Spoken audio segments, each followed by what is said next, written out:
Okay, so today, Wednesday, March 10th, we are going to have a board study session, Effective Governance with an Equity Lens, with Nicole Anderson and Associates. And it is 5:34.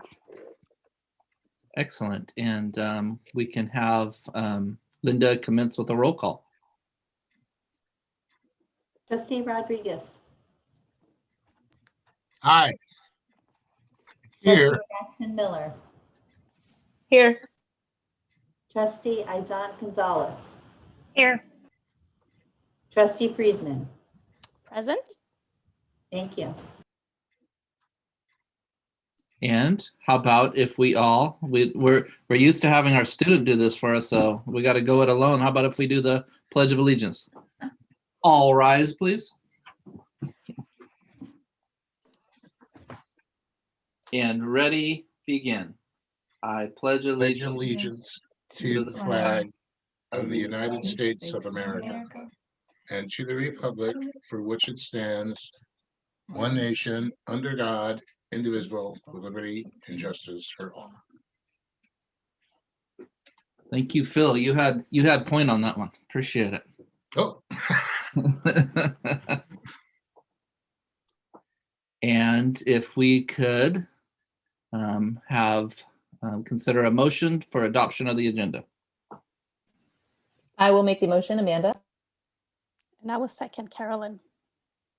All in favor? Aye. Aye. Aye. Right. I think that constitutes the formalities. Thanks for flowing with us. And I will just make mine part very quick by saying that last night we had the opportunity to engage with both Dr. Holt and Nicole with the Racial Justice Task Force. Both Amanda and Carolyn were with us on that. And it was a really, really important night, I think, as the team turns its focus towards even more towards the subgroups and subcommittees that have broken out on the different particular issues that we're looking at. And so looking very much forward to building on that work here tonight. With that, I will turn the virtual mic over to Nicole. All right, thank you so much. Yes, Amanda, I would say before I jump in. Yes, any public communications on what we'll discuss today? Oh, sorry. Thank you for remembering that. I do not have anything on text. Nothing on email. Okay. No one on Zoom. Yeah. All right, good.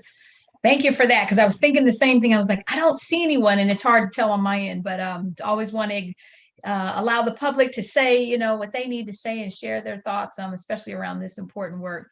But just great to see you all again. I always say it feels like 4 years since I saw you last, right? Always excited about nights like this because this is a study session. So it's an opportunity to study and learn and grow together. It's your professional learning opportunity as a governance team, and just acknowledge the staff who's joined tonight as well. Always, thankful for Scott and your leadership team that locks arms together to make this work. So just appreciate you all being on tonight, and hopefully it'll be beneficial for you. But I always want to acknowledge you, but say also no offense, but we won't be talking to you as much. You'll get to just listen and learn. And but this is the board's time tonight, so they'll be engaged the most. But I want to always acknowledge the staff, because we know that you're an extension of the superintendent, and without you, the work can't really happen, right? So I want to acknowledge you for that, and glad you're engaging tonight to hear the work of the board and the vision. So as stated earlier, thank you, Carolyn, you share, tonight is about governance with an equity lens, and we're on part 3. Believe it or not, we've been moving through. And so I'm just excited, just to echo what Scott says, is some of the work you're doing across the district, specifically with the Racial Justice Task Force. They are starting what we call roll their sleeves up and start to unpack what are some of the equity gaps that are existing, so that they can really research those, look at data, really discuss kind of what's the cause of that, and then come to you as a board to say, hey, here's some recommendations to consider, with all of the different, things that we've considered, the different voices that we have to consider, the data that we're looking at. So I'm really excited about that because I think that'll really inform your work as a board. And I'll talk a little bit more about that very briefly around how to leverage the task force, right, as you do the work as a board, when we talk about the different roles. So what I'm going to do, just again, acknowledging Dr. Holt, as you know, she and I lock arms together to support the task force and many different projects we do together. She's on the back end, just kind of taking notes and just kind of watching process, because it's really important sometimes to recognize the journey you're on as equity leaders. We like to really document the process, look at where we can also be, very much reflective of our own work as facilitators. So she may chime in a few times here and there. So just, expect that, but she's always kind of on the back end, just making sure that there's some things that we catch. And there she is waving. And she's all the way in Michigan. So she's also pretending like she's not sleepy right now. But she's, I believe, 3 hours ahead. So every time we work together, I always forget that she's like well ahead of us. And so she still is on point, even 3 hours ahead. So appreciate you, Dr. Holt. So with that being said, I'm going to go ahead and share my screen. And what I'm going to be sharing are actually documents that are in the Google folder that you all have access to. We always like to make sure that Google folder has additional resources we can dump in there during the year. And obviously your board study session packet has specific documents that we'll refer to as well. Okay, so again, we're going to continue to unpack the concept of effective governance with our equity lens, which is very important. Sometimes we talk about an equity lens in general, but as we go forward together, we want you to think about your collective lens as a team, right? What is our lens to equity?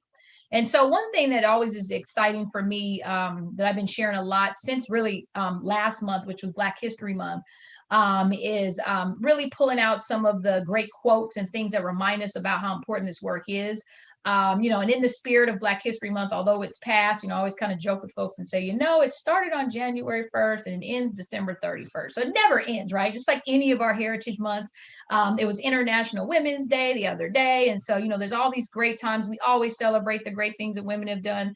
But this one I had to pull out because I want to make sure we make connections to why this work is so important.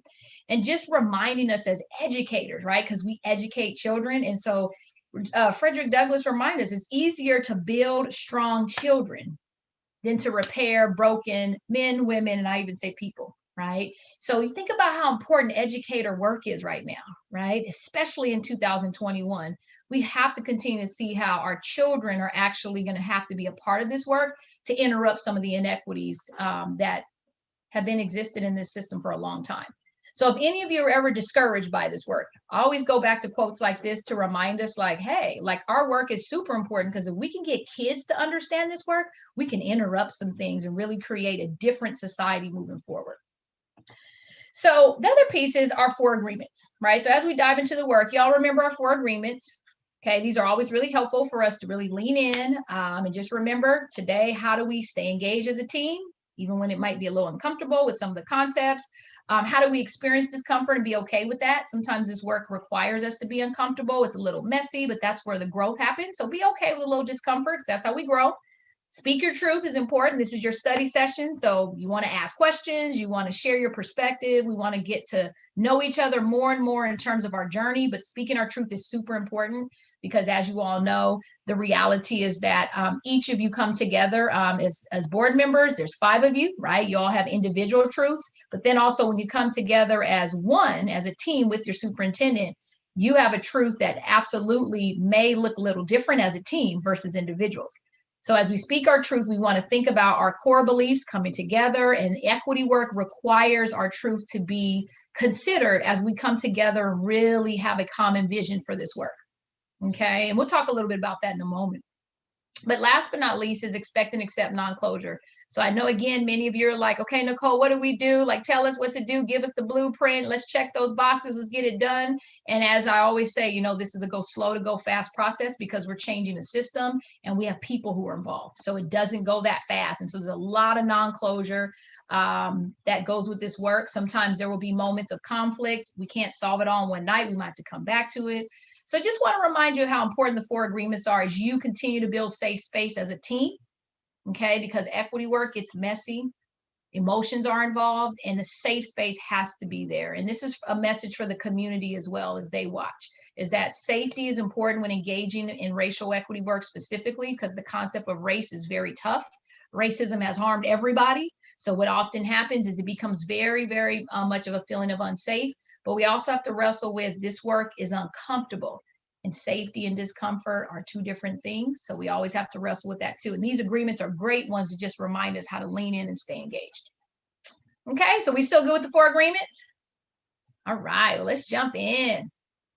So a couple things I want to do today is I look at today as a really great opportunity, what I call recenter the work, right? And so your work in particular, like I've seen you all, a couple months ago, you all have lots that have gone on. I think reopening is probably a big deal for you, right? Just a little bit, right? You have all kinds of things that you're required to do as a governance team. And so sometimes it's nice just to pause, right? Be able to, again, learn together in a study session space like this, but let's recenter, why are we doing this work? Right? Why are we doing this?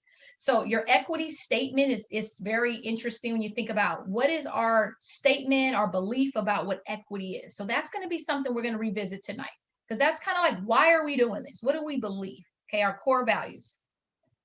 But we also have to think about how we're going to do the work. So as you think about your board norms, your protocols, your roles, the different practices you have, you all remember your handbook? Y'all remember that handbook that you read like every week? I know you check it every week, right? You just double check, make sure you don't forget. But my point is that your handbook has a lot of the how to your work, right? So it's important when we do equity work to recenter. What are our norms again, right? What is our protocol? Because this work gets messy, it gets emotional. So we always have to stay rooted in what is effective governance practices that we agree to. And a lot of that shows up in your handbook. And then the other piece is this, the what to the work. So what are we doing? Well, in order to do this work, you're probably going to have to look at having an equity policy, because governance teams use policy to implement work. Okay, so your equity policy is something we'll talk about in the what, and that'll be between this session and our next session together. The priorities. So this is something that's going to be important for us to talk about today, is what are you going to focus on to really be effective as a team? Because you can't do everything. And so we'll talk about the what of the work is the priorities you're going to actually focus on. And then, of course, the last piece is the plan. What is our equity plan? How do we implement this? And part of this is where your task force really plays a role in developing the plan. Okay, so this is what we're going to recenter on tonight. And Simon Sinek's always a great reminder. I love his image about, thinking about how do you really implement your work. It's always important to go back to your why, okay, your purpose, your why. That's the center of everything. Okay, and equity work is just that. It's not something separate, right? It's not a check the box item. It's not an off the shelf program. It's your purpose, it's your why, it's your approach to everything you do.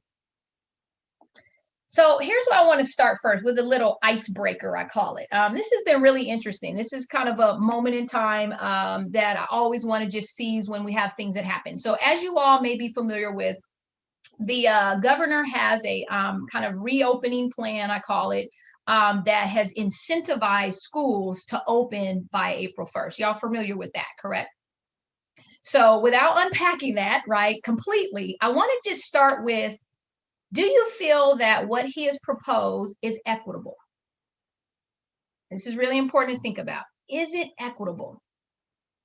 Okay, so I'm not going to give too much context yet, because I want to hear your thoughts, and then we'll go a little deeper. But is his plan equitable? Again, where he's offering money, I call it dangling dollars, right, to our school districts to say, hey, reopen by this time, right? And you have some money to be able to help do that. Is that equitable? So we're going to pause and unpack it. So anyone want to jump in? Give you a little think time and just share. Is it equitable? Oh, I'll start if you want. Jump on in, Amanda. Without being intimately familiar with his proposal, That's all right.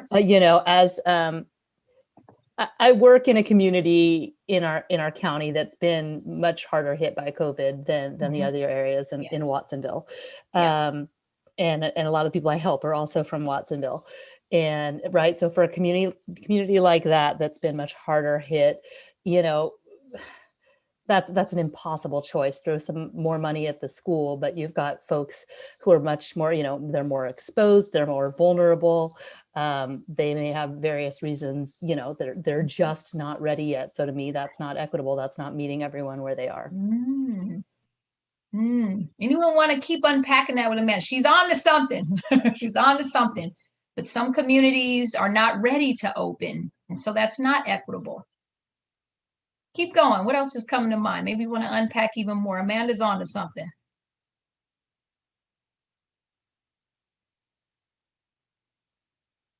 Jump in, Phil. Yeah, just unmute yourself. Jump right in. Well, so I would expect that his statement would really be, once kind of lopsided. That's how you begin negotiations, and so you kind of say, "This is as far as I can go." I think. Got it. Unless you can come up with something, enticing, and then we get to someplace in between. But somebody has to say something. So if I hear you right, Phil, you're saying like this plan is kind of a starting point, but maybe there's more to evolve out of it. Is that what I hear you saying? We're talking about Sacramento. And so what does he really or she really want? Got it. That's what you have to, that's your first reaction. Yeah. So what is the intention behind it? What's the motivation? I hear you asking. And so I hear y'all saying it was kind of a negotiation, like this is kind of a medium, let's start here because something wasn't working before maybe, right? So for me, it was okay, I'm going to say this because something has to happen. So Got it. I'll be the unpopular guy and I'll, say. Got it. Okay. I hear you. Yeah, keep going. Anybody else want to jump in? Is that equitable? Is his plan to reopen equitable by incentivizing this process to reopen schools?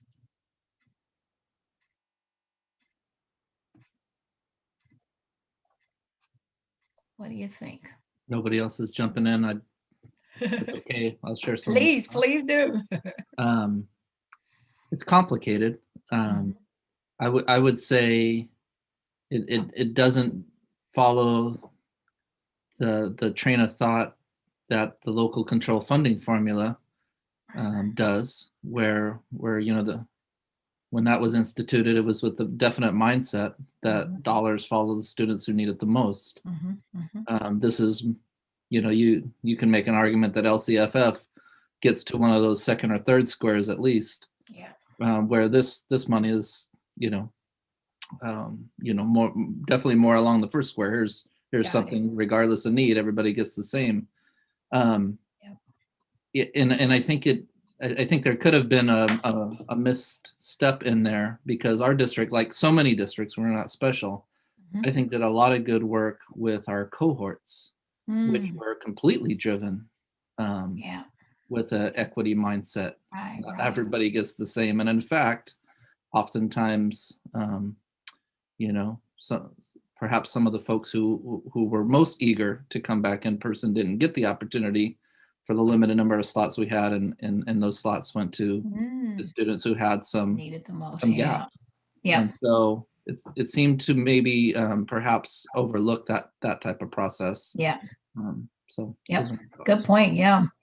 Yeah, so there was maybe some oversight on is this going to work? It was almost an equality move, right? An equality move will offer this to all, right? But at the end of the day, the reality of that is like kind of like what Amanda said. It's like, well, you know what? In my community, like, yeah, we need the money, by the way, right? We could use the money because we're already inadequately funded. That's a whole nother conversation. But the reality is that safety-wise, we can't open in the same way. So now we also lose out on that money. But then communities who can open more safely, what does that look like? Now you almost widen a gap because there are communities who have more resources, right? And now you're dangling dollars with those communities to create this incentive. And so now it goes back to, I think, what Phil was saying about like, what was the intention behind this? And was there, in my mind, it's like, what pressure was there to do this? Right. And so very similar to, I think a lot of boards right now across the nation are dealing with pressure from communities because we want to reopen schools, right? Like that's the sentiment from lots of families. But when you break it down, the communities who are demanding that the most are not the communities that were most hard hit by COVID. And I think that's where we look at, okay, was that pressure and that negotiation at the state level, did it come from that space, right? Or was it more of a balanced approach, which is what Scott shared, like, okay, let's look at what's most equitable. Jump in, Phil. So I agree, but here's the downside with that. So the district next door is, 75% supplemental, and their neighbor is 20%. So, in the same community, you're going to have just really differing points of view. Yes. And so what you don't want to have is, well, they're doing this and you're not doing, in that whole bit. And so there's got to be some kind of, group effort, because the virus doesn't have district lines. Right. It doesn't, huh? Yeah, you're right. You're right. Yeah, good point, Phil. And this is, I appreciate you bringing that up, because here's the reality. So a lot of communities and districts have what we call the haves and the have-nots within their own district, right? So I could have a district where literally I got kids on this side of town and kids on this side of town. You remember we did the whole history of public education and the concept of segregation. So there are school districts that have drastically different needs in different parts of their own district. So now there's a whole nother decision, right? So we get this money, right? Because we want to open up. But then I love what Scott said is, but how are we opening up, right? We're still opening up, making a decision with an equity lens, which is actually much more critical, right? Versus just the plan itself that was provided by the governor. But how this lands, right, is where we come into play, right? And this is why having an equity lens is so critical. You see where I'm going? Because while the state policy and legislation and plan is one piece, I want to make connections back to, remember the water system change article? Remember that article? Right? And we talk about at the top, and let me put it up just so I can make that connection. Let me put it up on the screen so you can see it okay, because sometimes the visual is better. But when we talk about the water system change, one of the things that's really critical is, let's see, why is it not allowing the screen to move? So while you're doing that, I think the equity, Okay. I think the equity table, platform, or whatever you want to call it, in this case is a motion. And so if you really can't label it as, a culture or race, or, there's scared people out there. True. And here's what's interesting is even the kids who go back, right? Some of the kids, right, they might be like, yeah, I want to go back, but then even their experience, right? And like, they almost are like little robots, like, hey, can I talk to you? Can I touch you? And like they're in, like, their experience is not even the same, right, as what it was. So, and it's interesting because Phil, this is where I was trying to figure out how to share my screen, is I wanted to share this image. You remember this image from the article? Do y'all remember that? And that whole piece around, again, system change and looking at that inverted triangle around the top part of it is the structure, right? So this is where the governor's policy lands, right? His plan, right? There's resources. This is where his plan sits up in the structure. But then what's concerning is that when you go down deeper into the mental models, right? So the belief systems, right? The mindsets, that fear that Phil talked about, the buy-in of our teachers. There's a lot that goes into opening schools, as you know. And so not considering like the relationships, right? Not considering the power dynamics. So when we talk about who's empowered, who's not, all of those things, I don't know if they were considered. And this is why I shared this article with you. Many of our initiatives in our institutions don't consider the system, right? They just consider one structure. And that's why it's inequitable, because we're missing pieces that we didn't consider. So that's why it's so important to think about the connections you're making too when you read your article, which was a while back, right? That was when we first started. But I want to make sure that as you think about the work you're doing as a board, when I ask you that question, is this equitable? That's the question you should ask about everything you do. Everything you do, whether the small things or the big policy changes, right? Everything we do we put our equity lens on? And Scott gave a great example. When we started our small cohorts, we started with an equity lens. It wasn't an equality lens, right? It was an equity lens. Who would benefit from being back the most? We'll start with them. And it's not saying we want to say kids who want to be back and can't come back first don't matter. It's not saying that. But what it's saying is equity is about giving kids what they need, And so at the end of the day, I'll put the image back on the screen as well, as far as the triangle was one piece, but going back to the original question is when you looked at the kids on the baseball field, remember, equity and equality are two different things. And so when you look at what worked well, equality doesn't work well for the kids in that looking over the fence, right? Giving everybody the same thing. That doesn't work. Somebody's always going to be at a disadvantage because their starting line looks different. You remember our video, the unequal opportunity race. Remember they were running around the track? Remember that whole image, right around that whole piece about the barriers to this work. So equity is going to be important, and everything we do as a governance team has to come through that lens. And that's a work in progress because it's not as easy as it seems. But I do just want to, in our kind of icebreaker, I want you to think about the governor's plan is just the beginning of that, right? But as you continue to go into reopening and the more phases you go into bringing more and more kids back, remember, going back to school should never really be the same, right? Because in many ways, it wasn't equitable before COVID came, right? It wasn't working for all kids. So this is where we get to practice asking the questions, right? So even in reopening, the questions you have for your superintendent, for your staff is, like, well, how is it going? Is it actually equitable? What do we need to adjust on? Because remember, this is unprecedented. So there's going to be bumps and bruises along the way. We might have some missteps because we've never done it like this before. But the excitement is that we're trying to create equitable outcomes. And actually, there may be some great things that come out of this, right? There may be some kids who are like, I don't want to come back this year. It's working well for me. But how do we get that information? How do we know what is equitable and what is not? And that's where our questions as a governance team come in. How do we know that it's working? How do we know our equity efforts are working? And so we'll talk a little bit about those questions a little later. So I appreciate the dialogue, because what I want to do is jump into your article that was shared with you, and hoping that you had a chance to read. I know you all are busy folks, and so I'm not sure how many of you got to read it in totality and how many of you had a chance to kind of skim over it. So give me a sense. No stress. I don't give D's or F's from Nicole Anderson and Associates, right? We don't give those type of grades out. We just give incompletes, meaning that you still got to do it at some point, right? But how many of you had a chance to look at the racial equity detours article? Okay, good. Okay, so that's enough of us. I think this will work. So here's what I want to do. This particular article is authored by Dr. Paul Gorski, who spends a lot of time sharing the research around deficit ideology, he calls it, and talks a lot about what gets in the way of us educating kids with an equity lens, okay?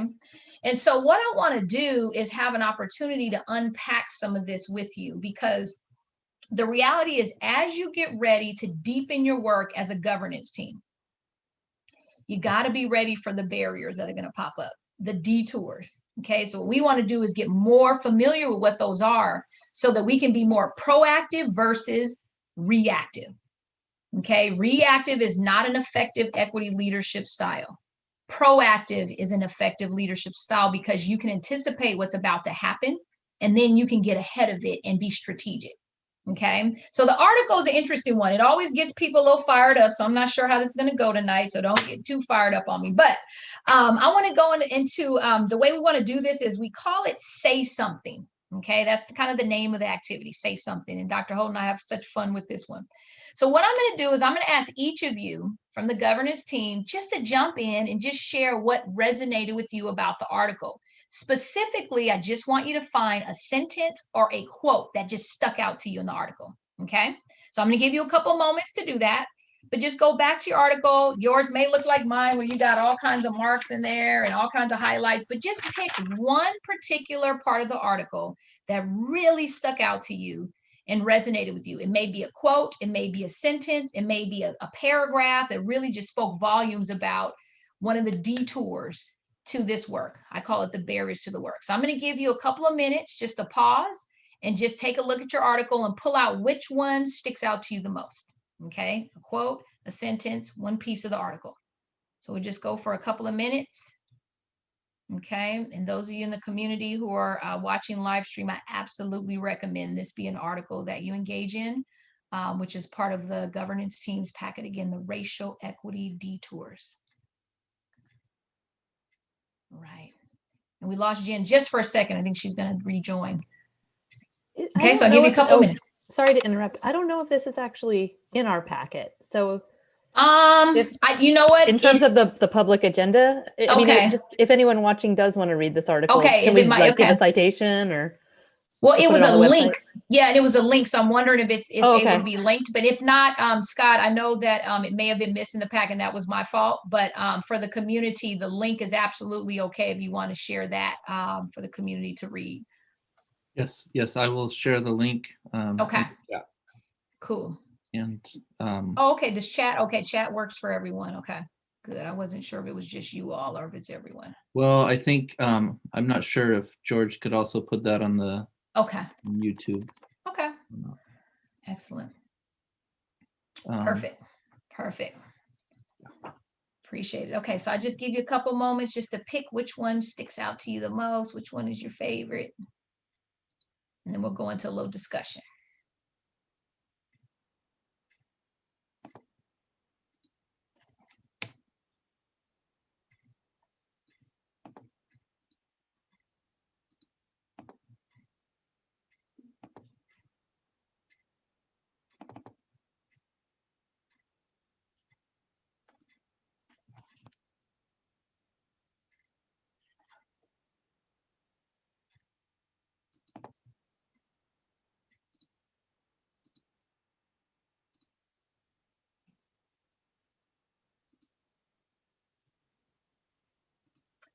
For some of you, you may feel like there's more than one that resonates. Just go ahead and pick two. It's fine, because someone may steal yours before you get to your part anyway.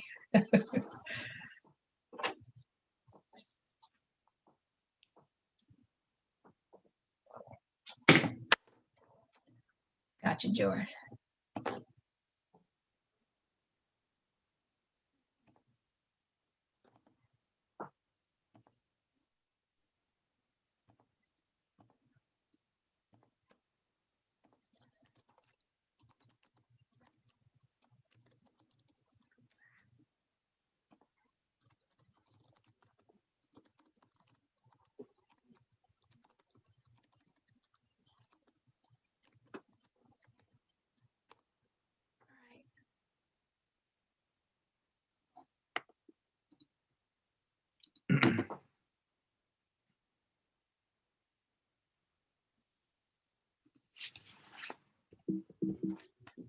So just give me a thumbs up if you feel like you have the one that sticks out, or okay, so feels good. If you need a few more moments, it's fine. Carolyn, you're good. Amanda, okay. All right, cool. All right, Scott, are you good? I know we actually read this with the task force too. All right, cool. All right, and so I went ahead and reshared the link too, so I apologize if the other one didn't work well. All right, so who wants to go first? Who wants to jump in and go first? What resonated with you the most about this particular article? And what I'd like you to do is, if you can, share where you found, what page it's on, and then I can also share my screen so the community can see as well. I'll go ahead. Okay, jump in, Carolyn. Let me see what page. On page 4, second column, it's the last paragraph right before point 4. Equity initiatives should focus on eliminating conditions that marginalize students, never on fixing students of color. If we cannot describe how our efforts are eliminating those conditions, it's time for an equity overhaul. That's one of my favorites. Let's see, I think that's on, it was 58, correct? No, I'm sorry, it's on 59. Yeah, right in the middle. All right, I think it was right around here, right? Yeah.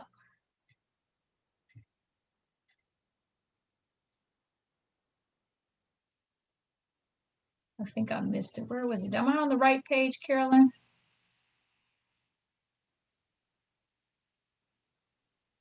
That's like smack dab in the middle of page 59. Yes, a second column right before number 4, celebrating Got diversity. it. There it is. Yep. Yeah, there's a couple of references to that, so I was thinking it was the one that I had. Got it.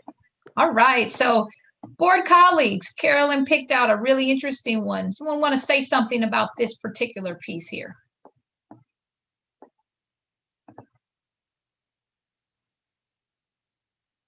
Someone want to respond to this one? Just jump right in. Just unmute yourself. I started to do that. It just it brought me back to the triangle from the systems of Mhm. water change, right? Thinking in terms of mindset and the other layers above it.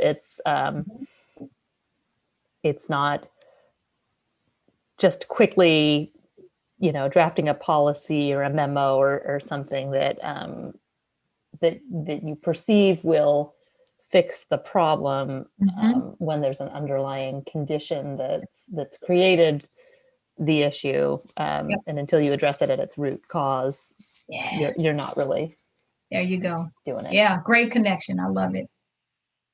Great connection. Anyone else want to jump in and add to what Amanda shared?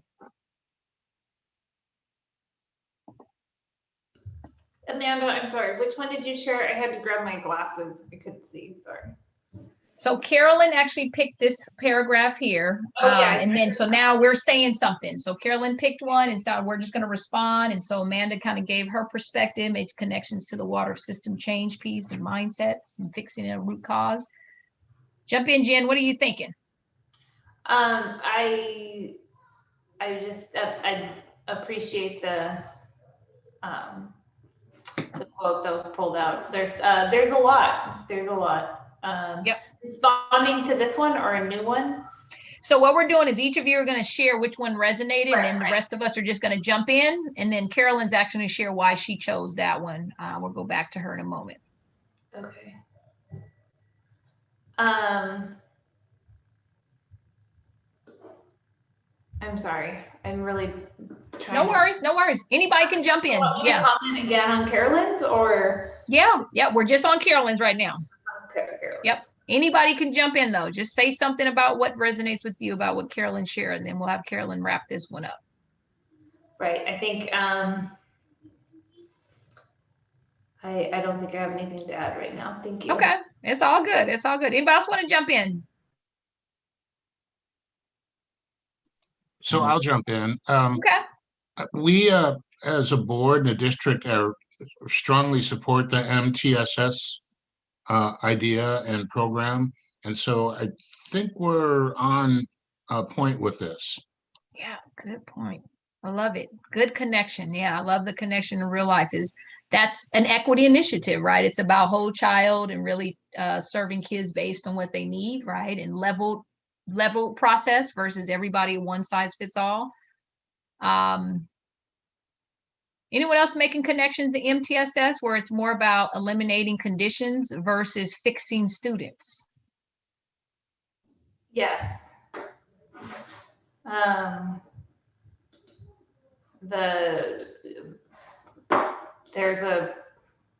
Sorry, can I pick a different quote now or am I still? I hate not following the rules. I know this is one we use a lot in this group and I'm always like, do I need to stay on this one? And then we circle on back. I'm sorry, this is one of my ones I never get, sorry. Yeah, no, tell us what connections you're making. Tell me another one that's coming up for you. And then I'll come back to the deficit thinking. Yes. It's almost as if, or not almost as if, it is because we have a system that is so rooted in deficit thinking and minoritizing and thinking students are the problem, and in all the language that we have, and from language we're forced to use. Yeah. So yeah, not trying to fix students. Absolutely. Yep, way to call it out. And this one is actually located, I think it starts actually, this called deficit ideology number 3, right? Is if we spend any of our equity efforts attempting to fix students, fortifying grittiness, right? And modifying their mindsets, adjusting their emotions, right? That's fixing kids, saying there's something wrong with them. And then they have to assimilate into a more dominant space, right? So that one definitely connects to the one that Carolyn brought up. Is it's not about fixing them, right? It's about eliminating the condition. And Dr. Gorski calls out conditions like racism, right? Like racism is a condition. There's nothing wrong with the kids who identify as children of color and whatever ethnic space that is. Nothing wrong with them, right? That's a condition. but we don't want to fix kids because there's nothing wrong with the kids. There's something wrong with the condition, right? It's an injustice, right? So that's powerful. Now, I appreciate the connection, Jen. I saw where you were going. I get it. Carolyn, why don't you jump back in? Why did this one stick out to you so much? Well, we had a really rich conversation yesterday in the Racial Justice Task Force about that. And it seems like it's just such a big issue to explore for us as a district, or just in general. And because I know that there's things there that we have used, trauma-informed practices and talking about mindsets and things like that. And so making sure that we are doing it in a way that that fits with our vision. And it doesn't mean that we have to change everything, but the way that we approach it and the underlying mindset, I guess I'm using that word, but the underlying way that we think about it, even if the actual program is the same, that maybe that is where changes need to be made, or maybe changes do need to be made to some of the actual programs. I don't know. I think it's something we should look at and just make sure that we are consciously deciding what we're doing rather than just doing it because that's what we've been doing. Yep. Well said. Well said. I appreciate that. Powerful. Thank you. Let's see. I'm gonna jump to Phil. Which one stuck out to you the most in this particular article? What kind of paragraph? Quote? Well, actually, I wanted to respond to what Jen mentioned about the equity programs and stuff like that. So I think we just changed how we do a disciplinary program within the last couple of years, and that was a big change from what the rule book says, and this is what we're going to do.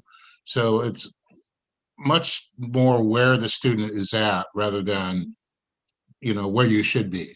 And then the other one, which I thought was where we were like breaking a trail on, that one was our the school clothing policy. That was an interesting one, and so we made a big change on that. So Scott went right out there on that one. That's right. That's powerful. Okay, so what I have is I had to pick one. So in the first one on pacing, so page 3, right above number 2. So here's my question. So you see there in the very first sentence, I gotta minimize so I can see what you're doing. Yeah, sorry, I'm sharing it just so the community can follow so along. It says the very first sentence in that last paragraph of 1 is start where we need to be. So on the pacing thing, you need to know where you want to be. So it's the two questions: what do you want, and when do you want it? Okay. Anyone want to jump in and speak to what Phil called out in this particular part? Start where we need to be. Equity is either optional or negotiable. This is either who we are, what we value, and how we hold ourselves accountable. So when we're going to do it, what we're going to do. And we want to jump in and share what may resonate with them about this piece, what connections you may be making.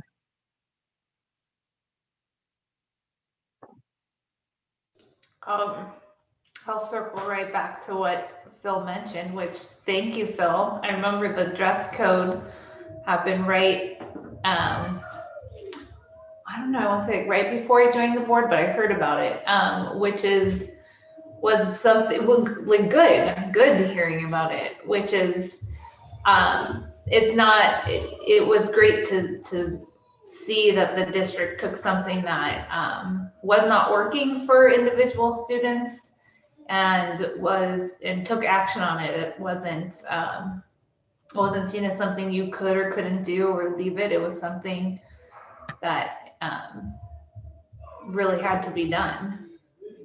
And that's where you needed to be. Powerful. Powerful. Anyone want to add to what Jen shared? The connections you're making to the conversation? I just wanted to take the piece here that says this is who we are as a school. And I feel like when we decided that this was important to us and that we wanted to make it a priority, we gave the message, this is who we are as a school. Mm-hmm. Mm-hmm. Yeah. Yeah, it's Awesome. interesting. I'm sorry. That You're good. on its face there, that first sentence, kind of start where we need to be. Mhm. You could read that to mean, take your time with this. Let's take the pulse. Let's see how everyone's doing, and but really, then you continue on, and it's like, no, this is a call to action. This is, Mhm. you do it or you don't do it. These are our Yeah. values, right? Yeah, And absolutely. and kind of then connects back to the quote that I selected, which really kind of has to do with the urgency around the issue. Mm-hmm. The urgency. Yes, there it is. Yeah. Yeah. Powerful. All right. Good stuff. Good discussion. You all are calling it out. It's important to recognize what these detours will be. Okay. Some of the things we won't do. And I love the connections you're making to some of the work you've already done. You should be very proud of where you're at in your journey. And we know it's a journey, right? We know we haven't arrived, but you're definitely making connections to your real work in your district. It's powerful. So let's see, Amanda, why don't I have you jump in? What resonated with you? Give me your place in the article that jumped out for you. All right. So it's page 58. Okay. And it's the second paragraph of the first column, and it starts with the hard truth is. Yep. So Right. Read it for me. Which the part? hard All the way truth- through? Mhm. Okay. The hard truth is racial equity cannot be achieved with an obsessive commitment to meeting people where they are, Mhm. when where they are is fraught with racial bias and privilege. Students, families, and educators experiencing racism cannot afford to wait for us to saunter towards a more serious racial equity vision. They cannot afford to wait, in particular, for all white educators to ease into racial equity commitments at a pace of our choosing, while they suffer the consequences of our casualness. And I'm adding one more sentence because I'm long-winded. In schools committed to equity, the time is now. Yes, I love it. Yeah, this is one that really resonates with a lot of folks. Anyone want to jump in and respond and to what Amanda's quote was, or paragraph that stuck out? Jump right in.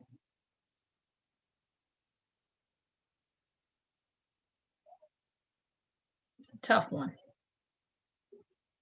Powerful.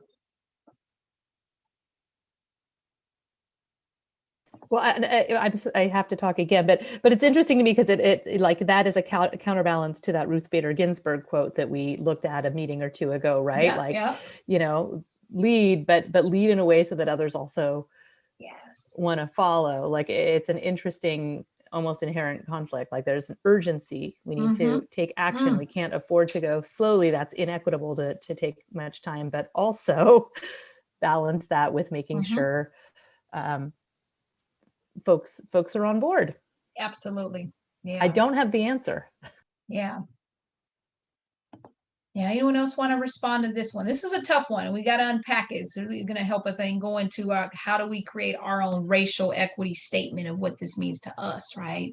But tell me what's resonating with you about this one. This is one that's hard to unpack. This is when you make that connection to your article, water system change, and we talk about mental models, right? We talk about just kind of the narrative of how we do things. This is hard because we're asking people to change their practices and change their mindsets.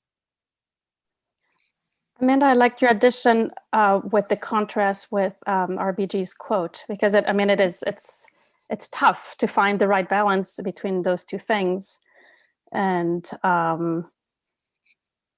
guess I'm just have more questions than answers, but yes, the time is now.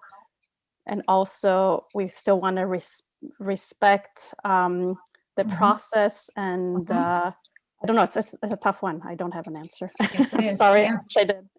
No, it's good. This is why we discuss this. And this one is a big detour. So this is why I'm glad Amanda pulled it out, because this is a really large detour, which typically is what stops the work. And I want to just kind of call out something that I think is really important to unpack, but recognize there's a lot of non-closure with this, because remember, you're attacking racial equity is where you all are at, right? And so this article is specific to racial equity, which is why I thought it's important to unpack some of the challenges to this work. And I'll just, call out this particular paragraph. One is, we can't this word saunter, right? Like we can't wait. The kids can't afford for us to saunter towards this serious racial equity vision, right? Saunter is like take our time and go based on our pace, right? But here's what's interesting. When it says they cannot afford to wait, in particular for white educators to ease into racial commitments at a pace of our choosing while they suffer the consequences of our casualness. And what I want to call out is this concept of what does white educators mean? Because here's what happens is sometimes when reading this article, we often find like the discomfort of, okay, now we're identifying people and we're saying like it's certain people's fault if they identify as white as an educator. And I want to make sure it's very clear about how you unpack this, is that educators of all ethnicities and race, right, come together and educate kids. When I see the word white educators, you got to unpack what that means, because we're talking about a culture, right, a dominant culture in education where kids are supposed to act a certain way, fit into that dress code, right? Fit into here's how we read, here's how we write. Everything we do is based on a dominant culture. And that dominance is not necessarily just about, okay, someone's ethnicity, because I'm an African-American woman, right? I was a teacher. I'm an educator. And guess what? I'm in a system that perpetuates racism. I'm raising my hand and I'm a person of color. So the word white educators, when you unpack that, I want you to look at it as a system. It's not just individuals. This is a dominant way that we do school. And if kids don't fit in that box, you know what we do? We punish them. We don't adjust, we punish them.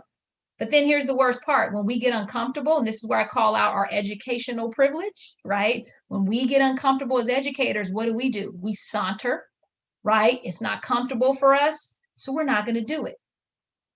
And so here's why I call it out, is because now when you look at the context of something like staffing, because you are going to unpack staffing, right? I know everyone's like, yes, it is. The research says that kids should have staff who have similar ethnicities, similar experiences to them. There's research that supports that. But the reality is that all staff don't necessarily mirror the students. And then staff who identify as white, often you see that's a larger number in terms of demographics. So then what happens is now you're talking about individual people. And so as we do professional learning, right, as we start to think about how do people unpack this, there's going to be a level of discomfort that we have to be ready to unpack and not say, because you're white, then you're racist. And I want to say that again, that message is what undermines this work too, because racist is an individual person. Racism and institutional racism is a system.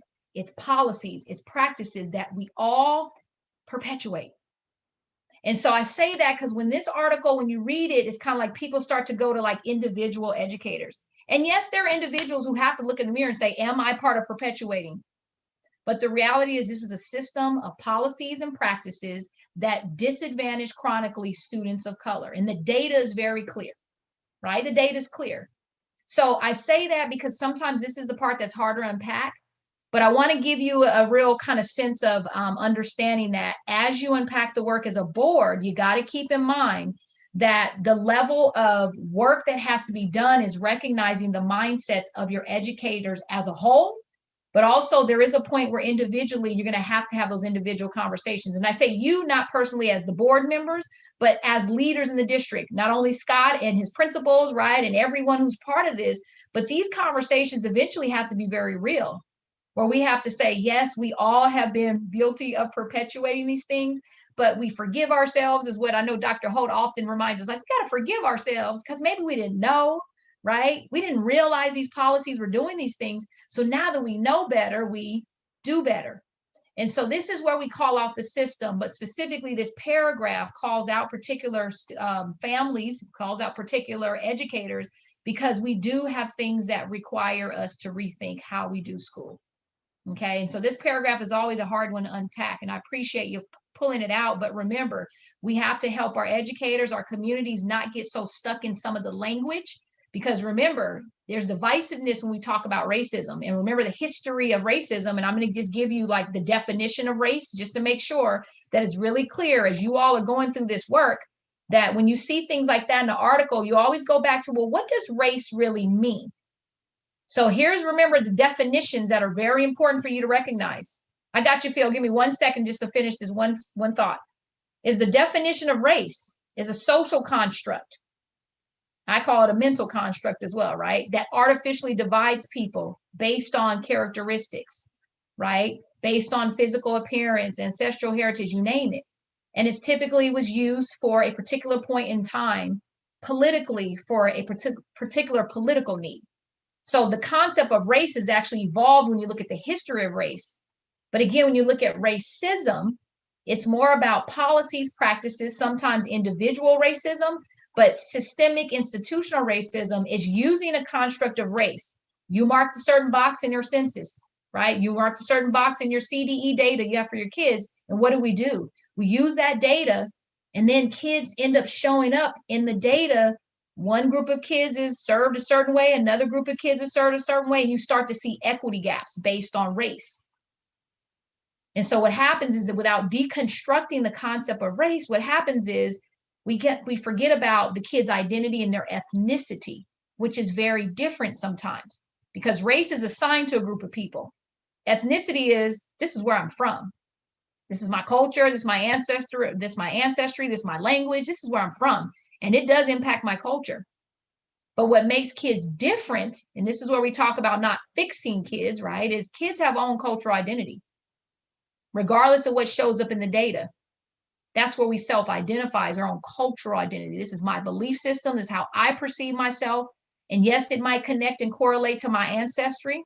It might correlate to my ethnicity, but it is not race. Race is where we artificially divide and say, we assume this is who you are, so we're going to put you in this category and you're going to be treated a certain way. And this is where we talk about the biases. We talk about stereotypes, things of that nature, which is what makes it so damaging in schools, because unfortunately, we all have biases. And if racial bias is something that is existing, we have to just go back and deconstruct, what does race mean? So before Phil jumps in, I want to just go back to that article, the concept of white, right? You got to unpack what that word means, because the reality is white is based on a racial social construct. It's not based on an ethnic background. And this is where we have to have more conversations about how do we create more of a comfort level, right? And talking about races, we got to start looking at cultural identity, because every person identifies as white doesn't necessarily have the same belief systems, the same ancestral experiences, right? There's cultural identity for everybody. So this is why I always push you on when you're doing racial equity work, interrupt and deconstruct the words so that we don't get so stuck in this box of race only. Okay, so Phil, jump in. I want to just make sure I finish my thought on unpacking that one word that came up. So I agree with you about the systemic inequity in the public education industry, okay? But this author was talking about people here and not about a system. And I will say it ties pretty much consistently with his very first paragraph, where he's like calling out people. So, and I will have to say is that we shouldn't interpret this anything other than that, because this person's message is a voice out there that we have to take into account. Absolutely. What I want to call it, assertive voice. I appreciate that, Phil. Absolutely. He's calling, this article is very uncomfortable for educators. He's calling it out. And now if you actually do research Paul Gorski and you listen to some of his speeches, right? Like he's very candid, you know, about this work. But the reason why I brought that up, Phil, is that when we talk about the big picture, these detours are very embedded into our system. And so not only are the people the system, right? So absolutely, we call each other out, but it also is embedded in some of these policies and practices that have been inherited by people who then perpetuate them. So it's important to recognize the nuances of its individual issues of racism, and it's also systemic issues of racism, which makes it even more of a barrier, right? Because you got people who are part of the system, but you got a system that's ingrained from hundreds of years back, as we remember doing the history of public education. So thank you for calling that out. Absolutely. All right. Good discussion. Good discussion. I'm going to pause for a second. And I think, let me see. Scott, did you get to share yours yet? I have not shared a section yet. I'd be glad Yeah. to. So I had mine on page 60. Got it. And it's the second paragraph under the first principle of direct confrontation. Yeah. So the second paragraph that starts with gather, and I'll Yep. read it. Yes, Gather the please. racial equity advocates in your school, district, and community, and map the ways, big and small, implicit and explicit, that racial inequities persist. Examine policy, curricula, and discipline practices. If you struggle to identify how racism is operating, invest time to learn how to do it. Powerful. What made you pick that one, Scott? I thought it was a perfect reflection of our task force because when I think of this article and the assertive nature of it, there's a message, that comes through loud and clear. Like, don't sit back and wait till it's convenient. Go out and get this. But for me, like the step in between is know what this is. It's easy to get on a soapbox and just say we want equity, but it takes a lot of work to dig into the deep systemic practices, which I think our task force is doing in their subcommittees, in really calling out specifically what it is and not just grandstanding. Yes. Ooh, powerful. That's big. That's big. I appreciate that connection. Yeah. Powerful. Anyone want to jump in and speak to what Scott just shared? That's pretty big. Great one to pull out. Direct confrontation.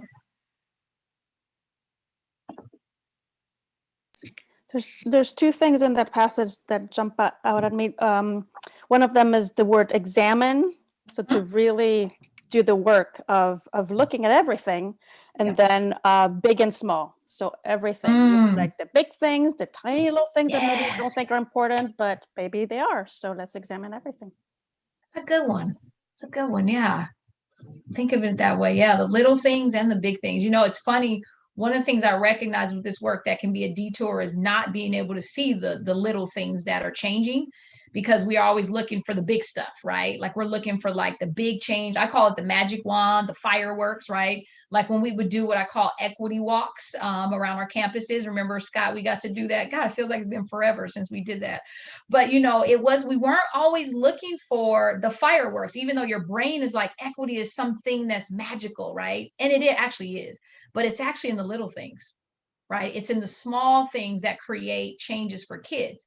And so I appreciate you calling that out, Carolyn, because this is one of the things that we have to do really well as a team is celebrate the small things so that there's a feeling of progress, right? There's a feeling of moving forward and not feeling like this is so daunting, because it can be where you almost feel like there's no hope in this, so why try?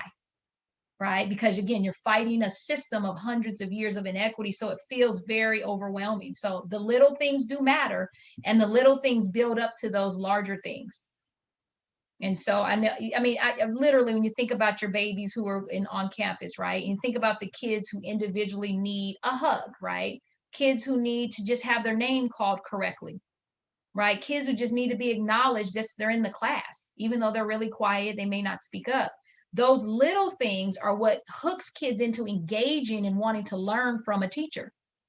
Little, right? But often what happens, and we can see this in distance learning right now, and I talk to teachers about, are you struggling with kids putting their cameras on, right? Are you struggling with kids like really leaning in, especially our older kids, right?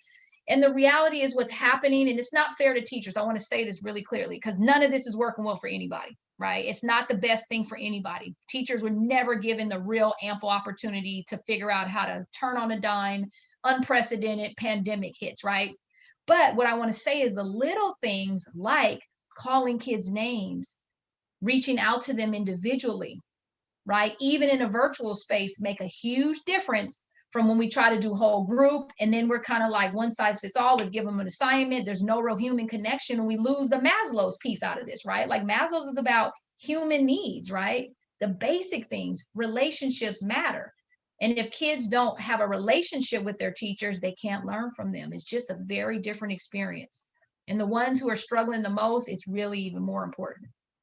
So thank you, Carolyn. I went like on a long bird walk, but I agree, the little things matter. And so I just appreciate that, using our equity lens for everything. Powerful. Anybody else want to share before we conclude? Go ahead, Phil. So real quick, on page, I guess it's 60. There's this thing about on number 2.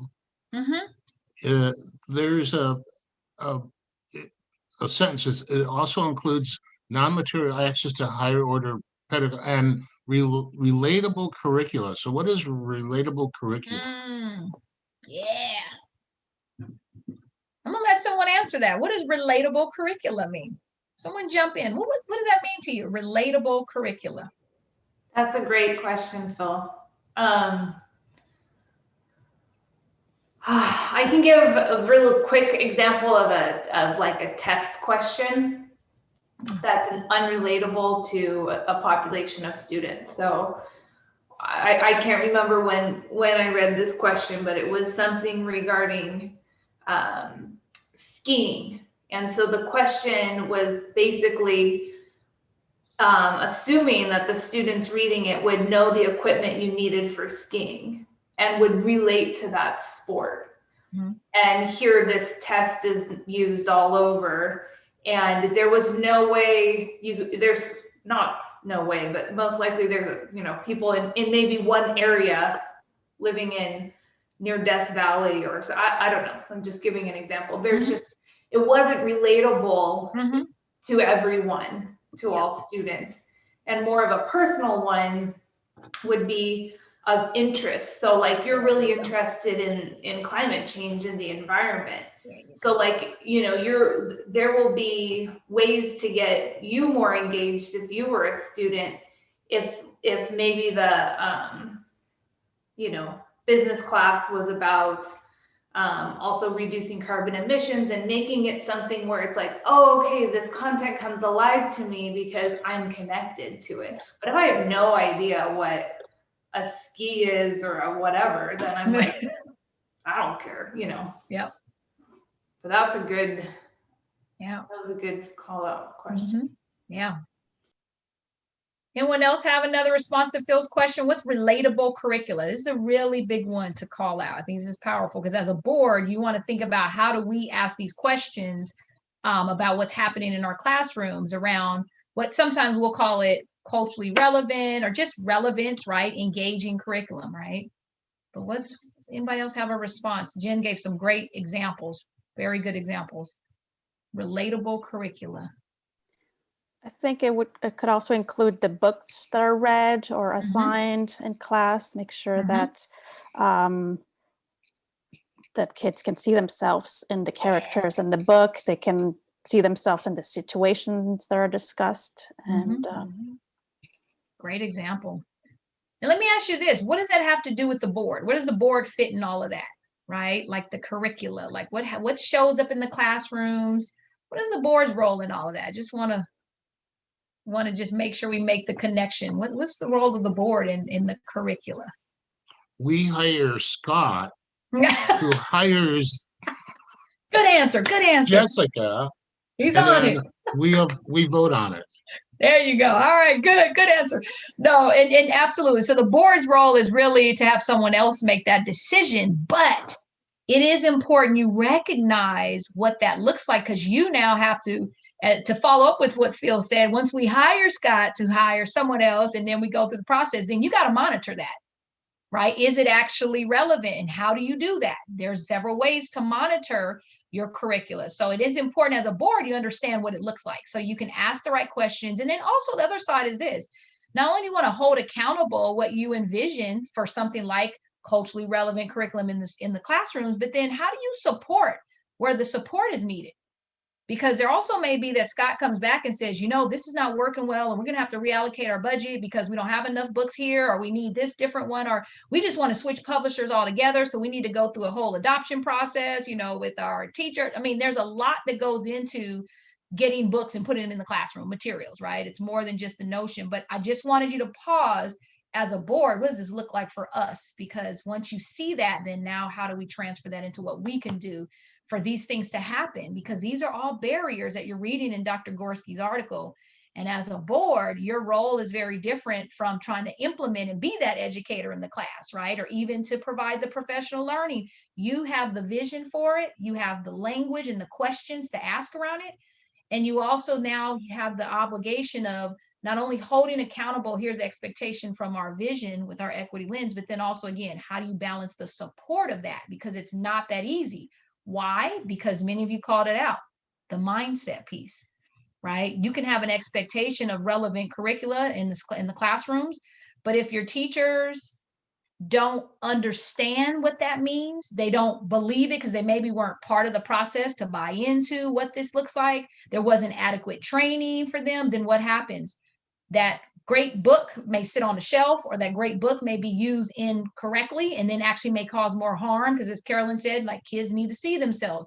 But if there's some narrative, right, that is falsely portrayed by an adult who just doesn't know, then culturally relevant curricula can actually be very harmful, right? And it can actually perpetuate some of the deficit thinking that we have about kids. And so it's really important that you understand it, but also recognize your roles, right?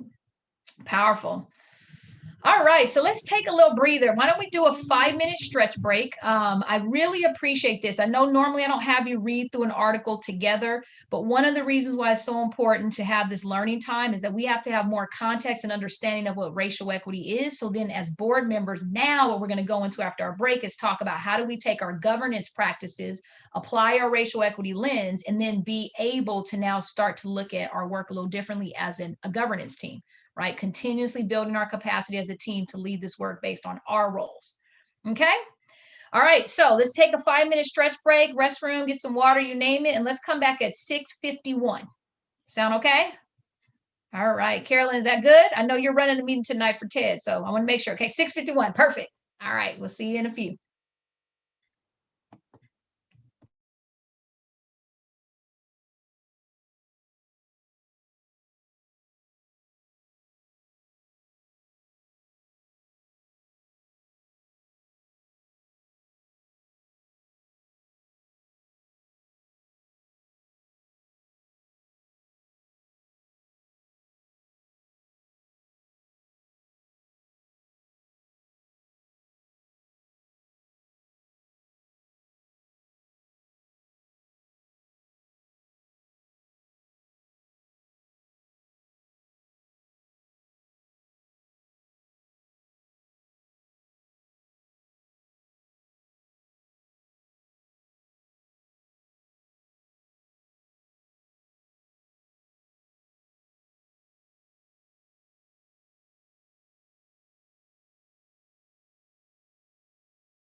All right, so it's 6:51. We'll go about maybe 30 seconds to let everybody get regrouped.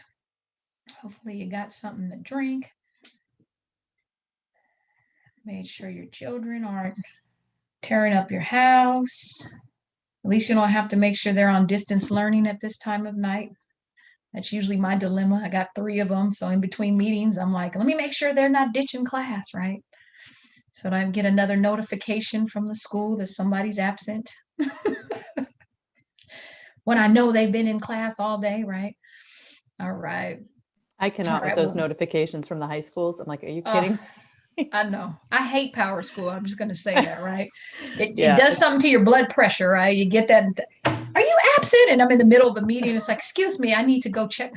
Like how many texts and emails do I need to get all at the same time?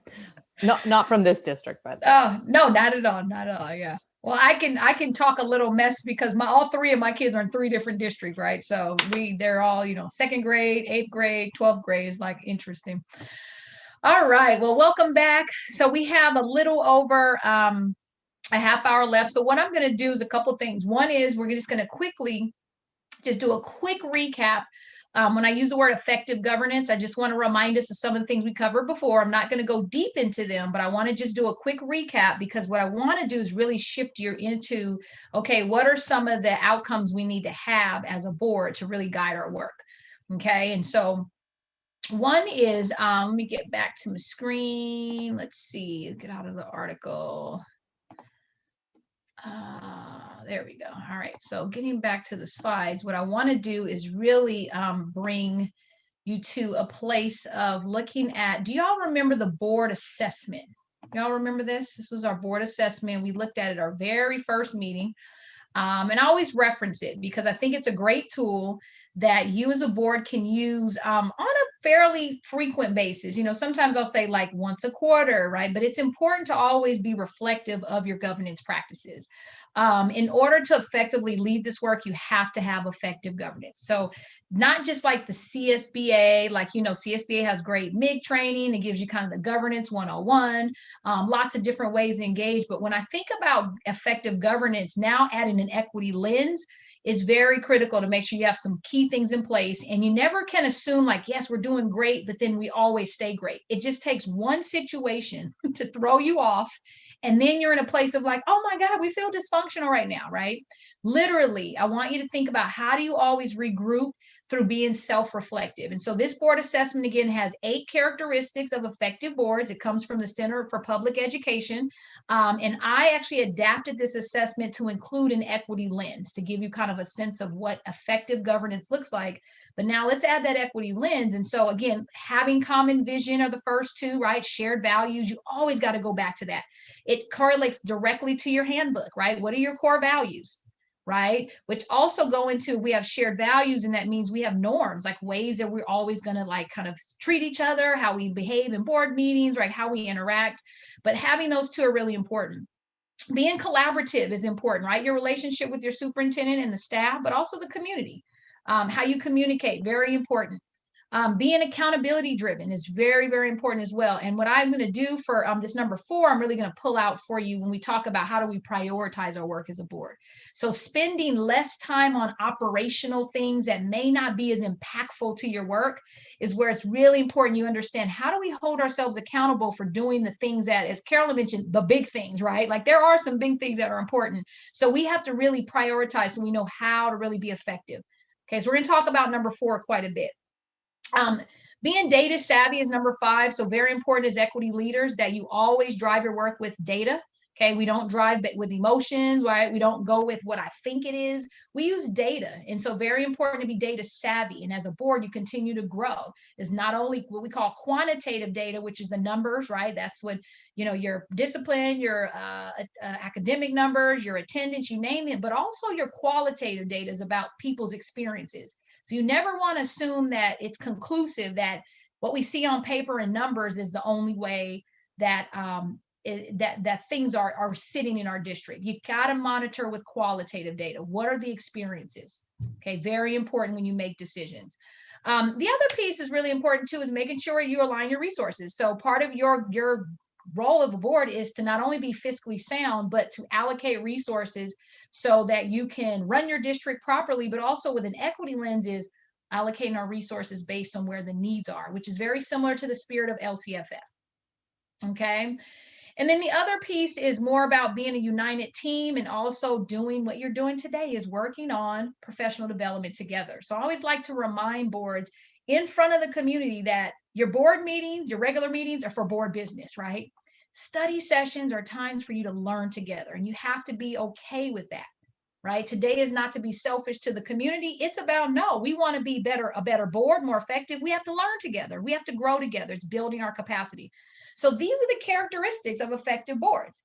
And so the outcomes, which is important, that I think this is where y'all want to think about, where are we, right? Is we want to have an equity statement, right? So that's something that's an outcome, that we publicly have a statement to say, this is what equity means in our district. Okay. And so whether we've drafted one, adopted one, it doesn't matter. We got to have one. And when we have one, we always go back to it to use it as our lens. So it doesn't just, oh, well, we adopted it and now we just stick it on the side and it goes away, right? It becomes a driver for everything we do. And so that's why I tell people, don't rush to have a statement just that quickly. You want to pick something that's going to really sit with you, that really is your lens for your work. Okay. The other one is having an equity policy. Okay. And so many districts have adopted policies. Again, do we throw it on the shelf with the rest of the thousands of policies you have, or do you use that equity policy to govern all of the work you do, right? To guide your work. So that's another outcome.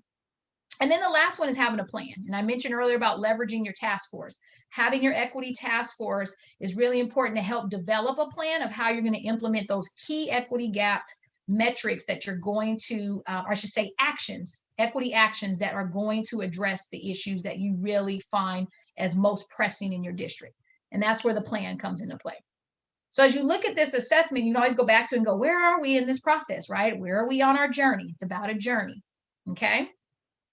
So the other thing, just again, quick recap, because we've gone through these before, is remembering our roles, right? So actually making sure our relationship with our superintendent, not only superintendent, but also staff, because obviously superintendent doesn't do everything, right? There's the designees that Scott has, but remembering our roles is always important. This is always a really good one for boards, because with equity work, it's sometimes really emotional. It's sometimes very much complex, as I heard several of you say earlier. It's complex, it's emotional.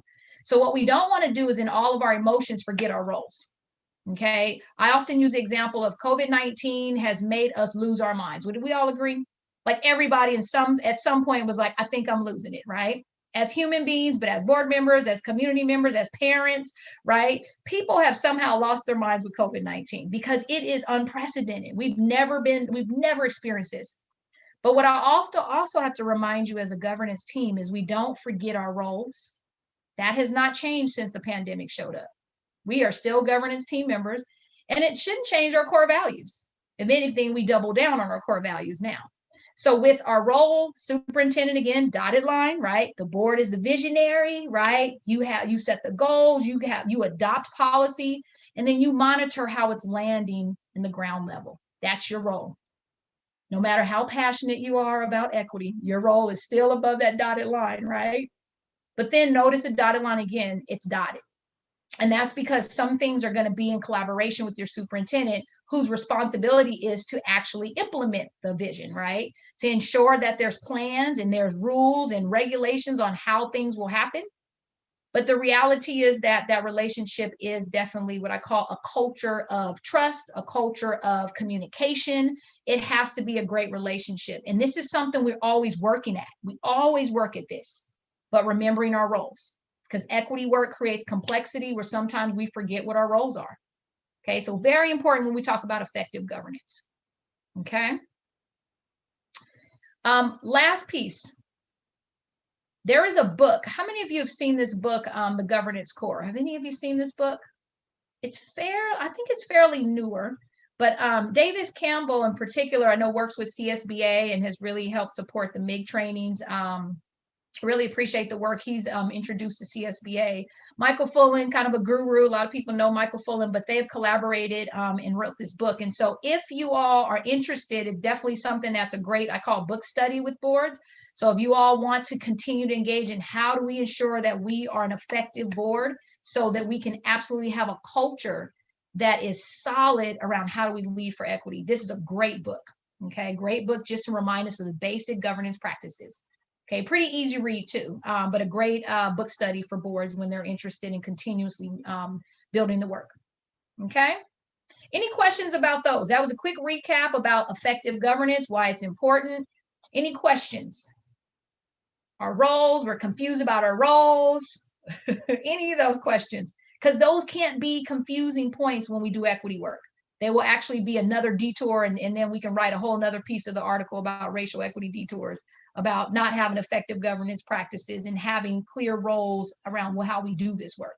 Any questions? What came up? No?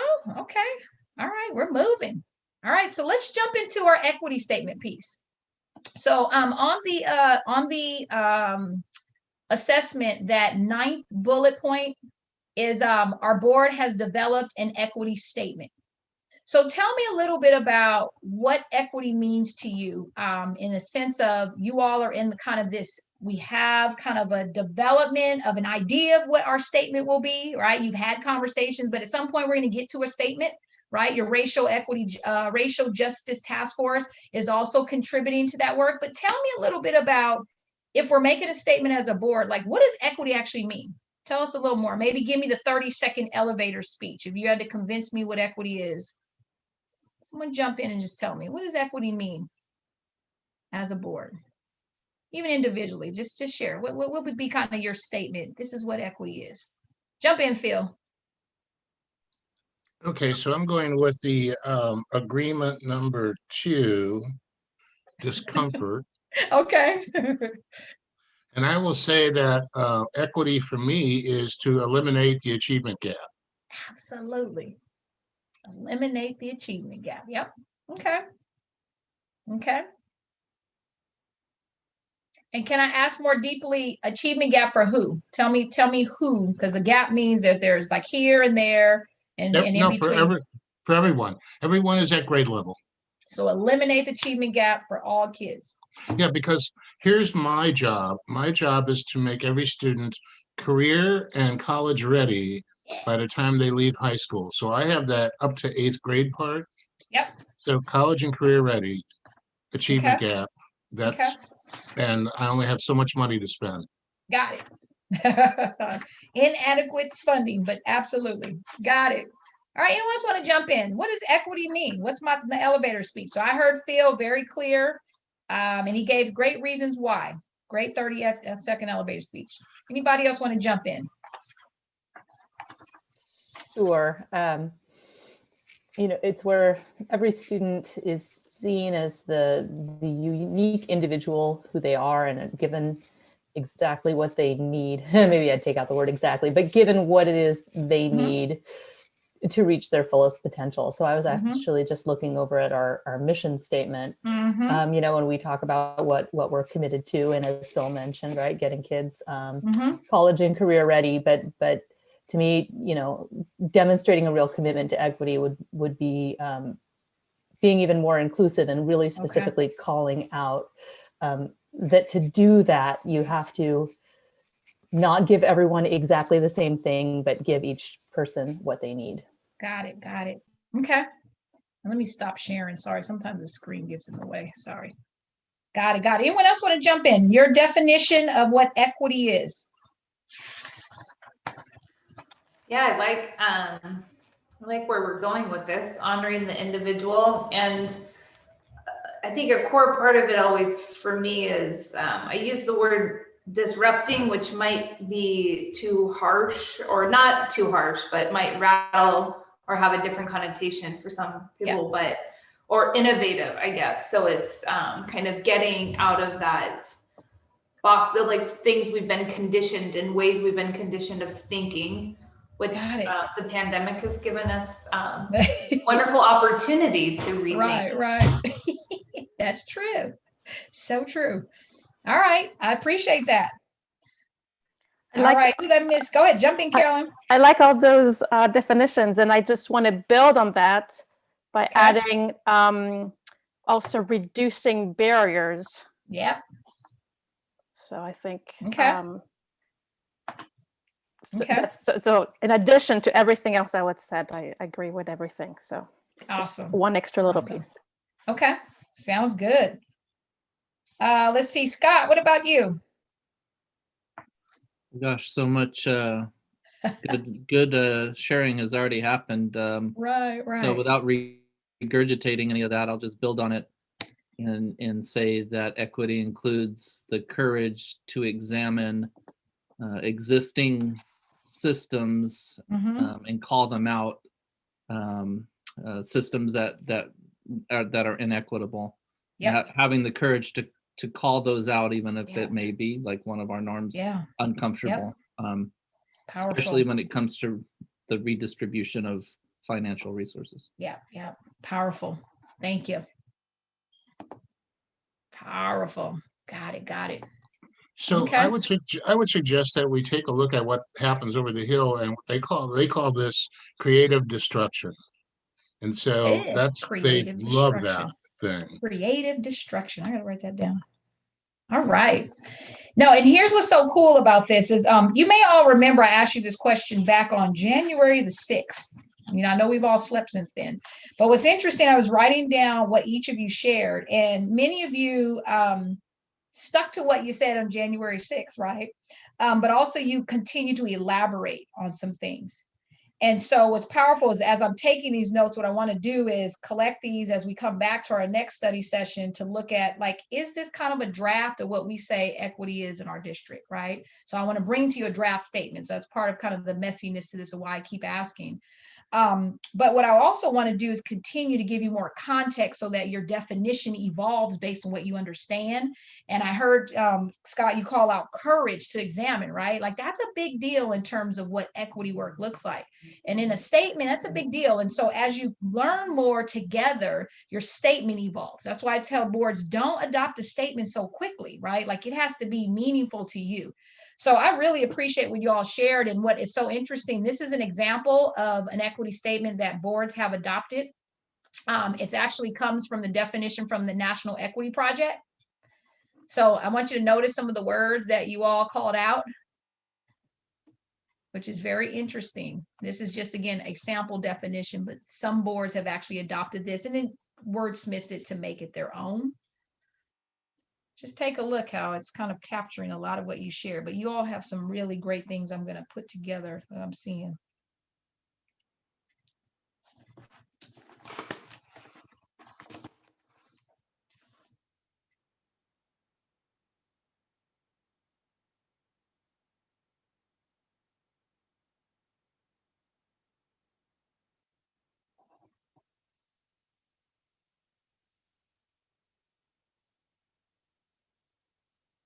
So notice some of the things are being called out. A lot of them I heard you all say. I saw Scott's examination. That courage piece, I think, is inherently in there, Scott. It's just like, yeah, you got to have the courage to call those out. Where's my notes, Scott? Just had your notes with me.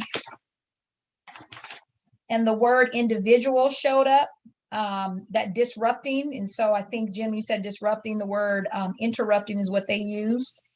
I heard unique individual needs, full potential, Amanda, which is that bottom bullet point. Like, it's funny how you all are calling out a lot of those things that literally are great examples of how your statement really has to resonate with you, but also how, like, the definition the National Equity Project uses is really something that resonates with a lot of folks. Because here's what's so cool about it. Not only are you calling it out, but you're also calling out what it looks like to create equity. Right? So here's some things you can measure, right? And that's what's going to be important about your statement. It's not only our lens we use, but then we have to be able to measure, did equity happen? Okay. So I really appreciate that. And what I want to do is give you a quick moment to have a pause from Nicole Anderson's voice and actually hear the voice of, let me stop sharing and reshare, the voice of a gentleman named Dr. Pedro Noguera. How many of you are familiar with Dr. Pedro Noguera? And I know the Racial Task Force got to hear this particular clip as they start to learn. So I want to share it with you as well, because he gives not only an example of what equity is in education, and you're probably going to hear some things that are like, oh yeah, that really connects to us, but also he gives the definition, and he gives some barriers, and then he gives an example of what it actually could look like. So kind of going back to what Phil mentioned about what is this relevant curricula, right? So I think Dr. Noguera is really going to speak to that. So let me just reshare with the sound. And then as you're listening to him, think about how your racial equity statement may evolve as you continue to build context to the work you're doing.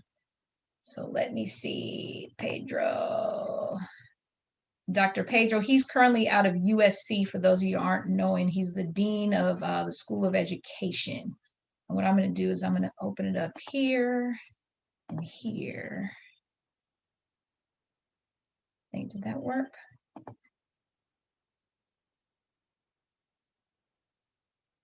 In the context of education, Can you all the hear term that okay? equity has come to mean the need to focus more directly, not simply on equal opportunity, that is making sure that kids have access to schools and the opportunity theoretically to learn, but really focusing on outcomes and results. And the analogy I often make is most parents practice equity with their kids. That is, we don't treat all kids the same because they have different needs. And when in schools that are really focused on equity, they're trying to meet the different needs of kids and do so in ways with a focus on outcomes. Schools are set up to be the equalizer of opportunity. That was the mandate early on, was that we would use education to promote merit, to promote talent. And so theoretically, you'd want to make sure that all kids, regardless of background, got similar educational opportunities. But that's not what we do. Obviously, if you go to school in the South Bronx, you get a very different education than if you go to schools in Scarsdale. But what's more, even within schools, we exacerbate inequity because in many schools, there's a deliberate practice of assigning the best teachers to teach the highest achieving kids and the least effective and least experienced teachers to teach the high need kids. This never works, but schools consistently do it largely because it serves their political purposes of both appeasing the parents of the high achieving kids and appeasing teachers with seniority. Parents play a critical role in influencing what schools do, and sometimes they can exacerbate the inequities. And that's because the affluent parents who are highly educated and have lots of time on their hands can put pressure on the schools to get what they want. You can never blame a parent for trying to get the best for their kids. However, sometimes what that means is that some kids are getting more because their parents are able to put the pressure on, lobby the schools to get resources directed at their kids, whereas other parents either don't have the time, don't have the know-how, or aren't treated in the same way when they engage schools, and therefore their kids don't get served as well. Well, the only way to really create equitable schools is to really focus on that as your goal, and making sure that, first of all, you have good leaders who have a vision that combines a commitment to academic excellence to a commitment to equity. And that's important because in this country, we tend to see the two as being conflicting goals. We tend to think that the more we do for excellence, the less we'll be able to do for equity because in our mind, there's only a small number of elite kids who are excellent and we're going to give more to them. And that's what, for example, we were doing gifted programs. We give them the best and then we forget about the rest of the kids. So we build in inequity. When we combine excellence and equity, what we're focused on is how do we make sure that all kids are exposed to high standards, quality teachers? How do we make sure that even the kids who come in who are further behind, who need more help, get that help? What we really should be aiming for are kids who are learning ideas, knowledge, and skills that they can apply to their own situation. So they can understand the utility of what they learn and how it's relevant to their life circumstances. So I'll give you one example. A teacher I was working with in Oakland, California, she had to teach environmental history, or environmental science rather, and she was interested in making connections between the students' lives that she was teaching and the subject. And so what she did, she asked me how she should approach it. I said, why don't you spend some time exploring this neighborhood? And you might get some ideas about the most critical environmental issues in this neighborhood.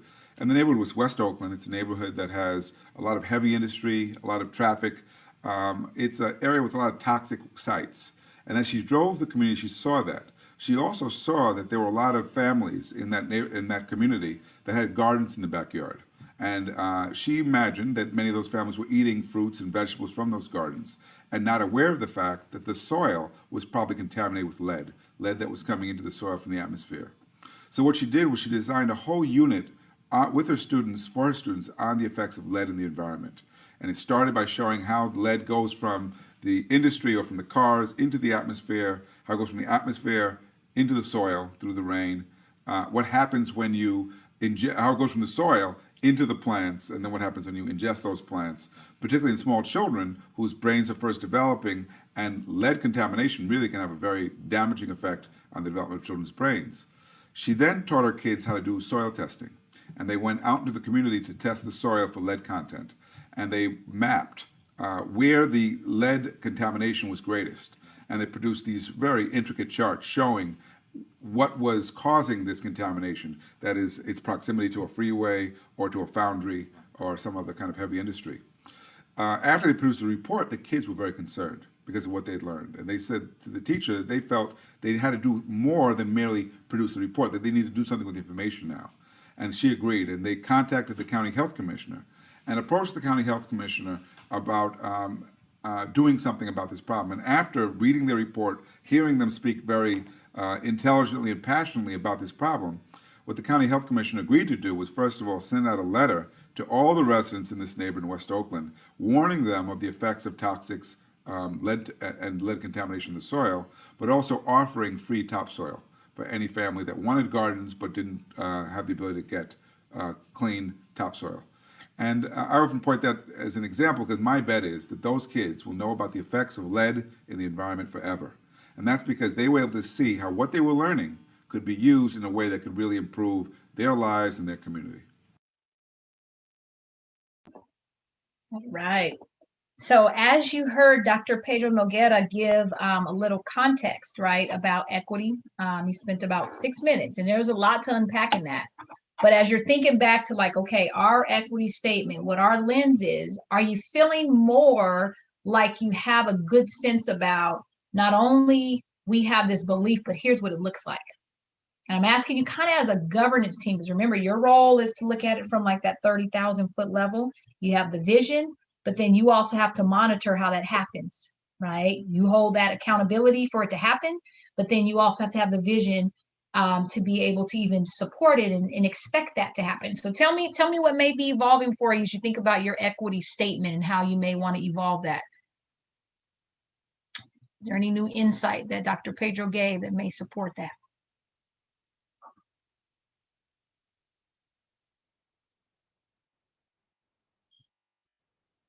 And it could be you have just something that stuck out to you that he shared that really connected. Yeah, jump in, Phil.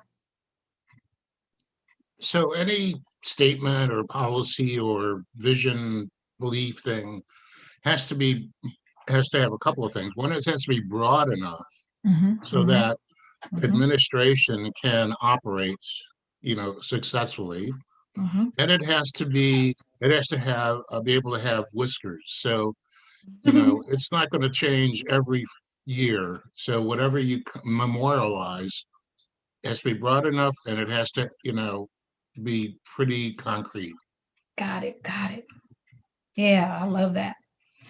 You're right. Good point. Broad, right? And it's interesting because equity work, here's the thing that's tough about equity work is like all kids, like equity applies to all kids, right? So it does have to be broad. Like every kid, when you look at that whole Maslow's hierarchy of needs, right? Like Maslow's is equity, right? Every kid has needs. But when we start to define like who's successful in schools and who's not, there's groups of kids where there's a gap. So like you mentioned, Phil, the achievement gap. So it's also about closing gaps for some kids, right? And so when we look at that concept, it needs to be broad, but then it also needs to be, I love what you said, concrete, which to me means like you can really put your finger on this of what you're doing, right? And so very powerful insight is what I took from you, and I just appreciate that. And anyone else want to weigh in before I give you kind of your next steps as a board? All right, that's good. If you're just thinking and pondering, this is great. Here's what I'm going to push you to think about. As you continue to do your work between now and our next session, I want you to continue to develop your equity lens. So as I say, what's that 30-second elevator speech? Think about the person who's going to push back and say, well, I don't know what that means. What about my kid? Like that doesn't apply to my kid, right? If you're taking resources from my kid and giving to those kids, right? There's some pushback on your equity statement. right? There's some pushback on your view. So how do you practice understanding how to help others understand what your vision around equity is? Because everyone's not going to understand it. And it's not to say people are bad. It's not to say people are mean. It's to say that everyone doesn't have a common understanding yet about what you mean when you say equity, right? Because remember the whole elephant and blind man poem that I made that connection is everyone may see equity very different. And so those different views come together and may create conflict because we all don't understand what the elephant is. That the elephant is, as Phil said, that big broad thing, right? But also it's very much different parts to it, which that's where we have to be more concrete about what that means. Very, very important. So are we committed to our next session that I'm going to bring back the words that you've shared for 2 sessions now? Okay, I'm going to bring that back to you. I'll even bring the National Equity Project statement back to you. And I want you all to start to feel like you can move into what I call a draft format. Okay, you don't want to make any adoption. You want to let the task force continue to do their work, remember, because they're also informing this too. But I want y'all to get to a place where you feel like we're getting to some common language around what equity means to us as a team versus just individuals, which is what I asked you. What do each of you think, which is what is needed? But as individuals, you come together as a team. Does that sound okay for our next session, that we come back and kind of draft something? Okay, perfect, perfect. Well, last thing that we're going to do to close out, I want you to see kind of what is so important around where we're going with our equity statement. We don't stop there, right? That's the beginning of the work, right? We create the vision, but then how do you implement that? So this is what's going to be the part that we're going to do in our 4th session together, is to start to go into how do we actually implement the work. And this is going to show up in what we call our priorities as a board, okay? And also in our policy. And so in our next session, let me just get out of this screen. Dr. Pedro is still showing up here. In our next meeting, I'm going to bring the CSBA policy, which is, I don't know how many of you are familiar with the CSB policy, but it is one that actually provides a little context for how you can actually guide your work, okay? And so I'll bring that to you in our next session so we can unpack what an equity policy looks like. I'll give you a few examples from other districts just to give you a sense.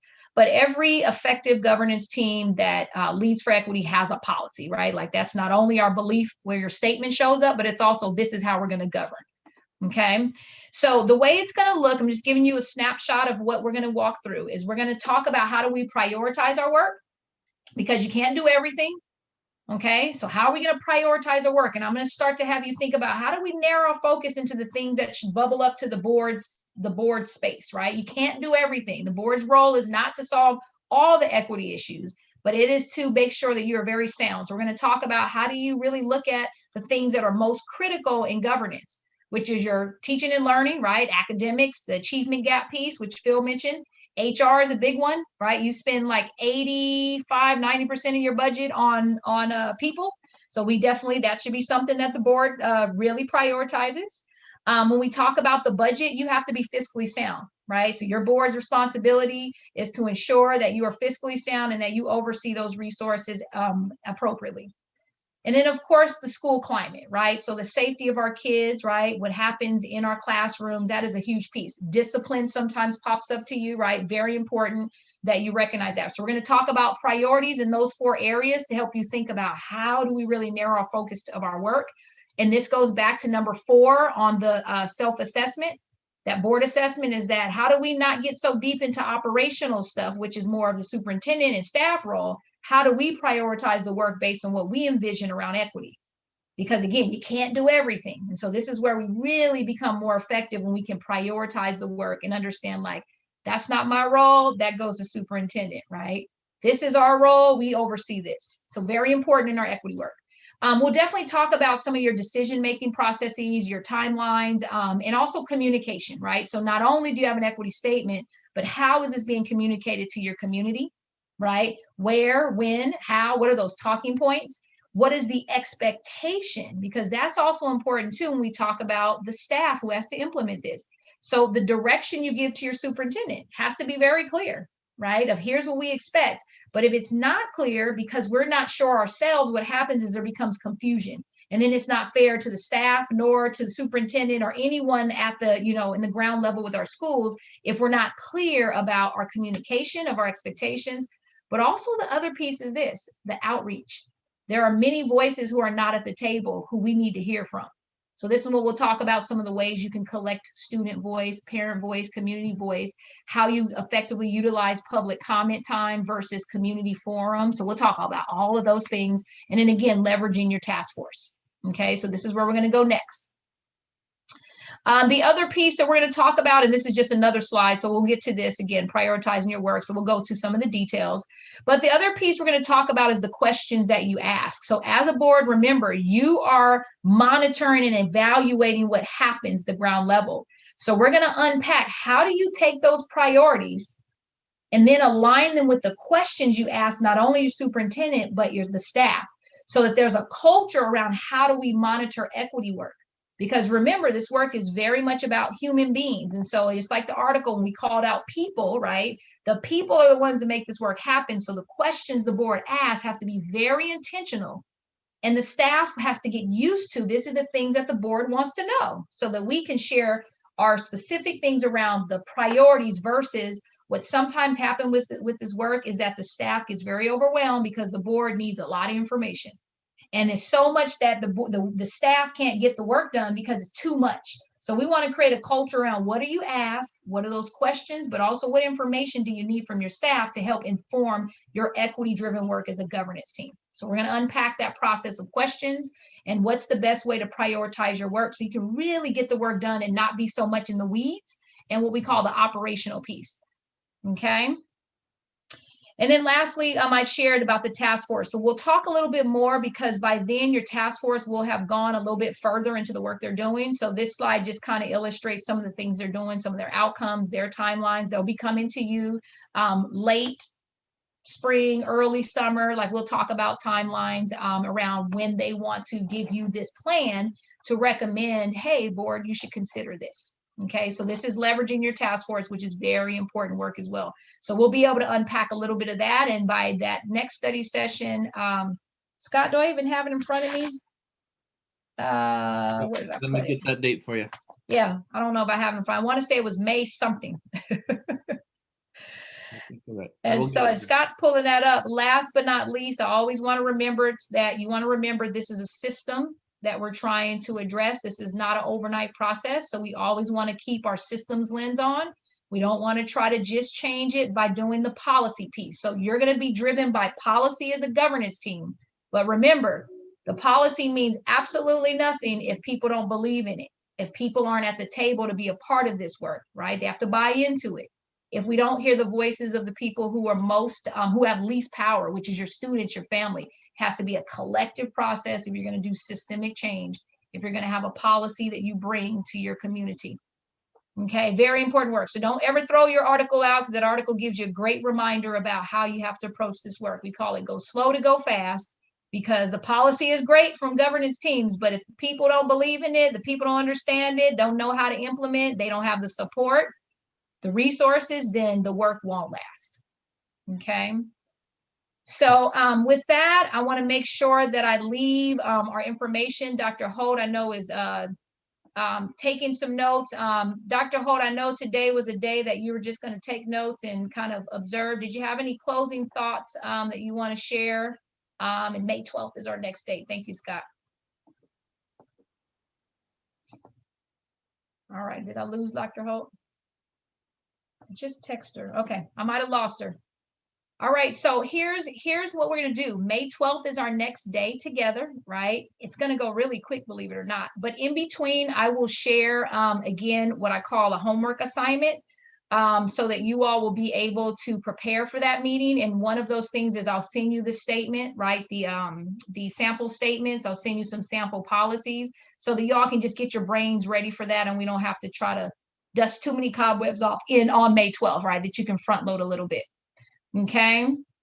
So any final thoughts, questions from the group as we end our time together, which always goes way too fast.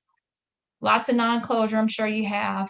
Thank you, staff, again, for showing up tonight and really engaging in this work and believing in this work and locking arms with Scott. I know he appreciates you as well, because can't do this stuff alone. But any final thoughts from anyone tonight? Final thoughts or questions? just gratitude for the team. Thank you so much. I definitely felt a little more distracted tonight with things going on in the house and life, but still really grateful for the participation and our agreements. So thank you. Yeah. Excellent. Thank you. Powerful. I would just like to thank you, Nicole, and for the whole team, because it's really becoming clear for me as these three different teams that are working come into alignment, and I think really have a chance to make meaningful change. And I can also, if I can just add one other thing, as we were talking about an equity statement and taking a look at our mission statement, I can really see how this work can meaningfully possibly help us with our, perhaps a revised mission statement and strategic plan down the road. It's something that we've talked about off and on, and I think this could be a catapult to a moment where that process could really have some underlying foundational equity vision before we dive into making a new mission statement or revising a mission statement. So it's nice to see how this work can inform other possibilities as well. Absolutely. Good point. Good point. Yeah, Scott, and just one quick thought, and we can talk about this offline for sure. But as you mentioned, the strategic planning, I was thinking about on May 12th, that maybe that could be a day that the racial justice task force may be able to give just an update to the board about where the process is, just to give them a sneak peek before they have a final draft that they share in, like I said, the late spring, early summer, I should say. So that may be a thought. I'd be glad to shoulder tap. We have some amazing Yes, members we on that team. I might have to draw straws because they may all. know. Cool, perfect. So I just want to toss something in here. I've been looking at this whole systemic thing, and so I'm going to try going forward to use the words instructional and operational when referring to staff, rather than the words that we use now. Okay.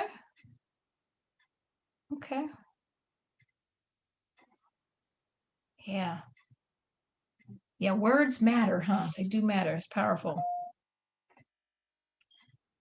Right.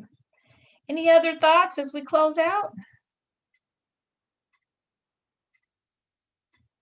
All right. Governance team is good. All right. You're like, we're exhausted. We're zoomed out. Time to get some rest. Just any quick shout outs or points of, I want to call it points of celebration, but from the staff, is there anything that you want to jump in? You all have hung out with us for a couple hours, so I'm not sure, Scott, if we want to just have, if there's any thoughts you want to share with the board from our staff. You've been hanging out with us all night. I'd love to hear from Jessica and Michelle. They always have great information to share. They're like, we thought we were getting out of here without having to say a word.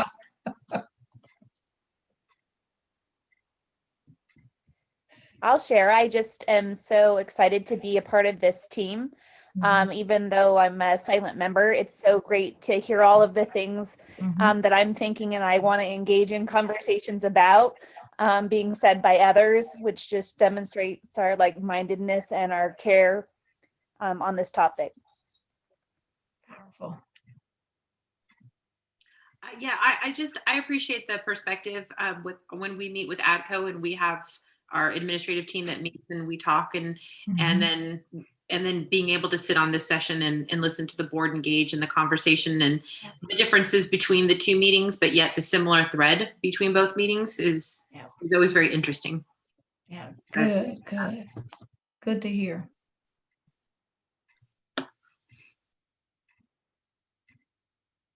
All right. Well, it's that time. I guess I'll pass the virtual mic. I guess, Carolyn, it's on you now, huh? Yes, I guess it is. Well, thank you, everyone. It's just always such a rich conversation, and I'm just really grateful to be part of this team. So do we have a motion to adjourn? If there's no public comment, I move. Oh, any public comment? Yes. And no public comment on text. Nothing on email. None on Zoom. Do we have a second? Yes, we do. Okay. All in favor? Aye. Aye. Thank you, everyone. Thank you, Carolyn, for stepping in. Yeah, great job, Carolyn. Yeah. The words failed me a little bit, so thanks, Scott, for taking over at the beginning. I do appreciate that. Great job. Yeah.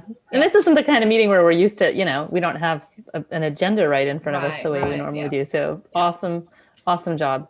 Yeah. Thank you all. All right. Thank you, Well, stay Nicole. Thanks, encouraged, George and everybody. Linda, Thank Michelle. you. No problem. Jessica. Reach out anytime if you need anything in between, okay? Okay. Thank you. Thank Good night. you. All right. Talk Goodbye, to you soon, everyone. Scott. Stay We'll check safe. in. All right. Happy Pi Day.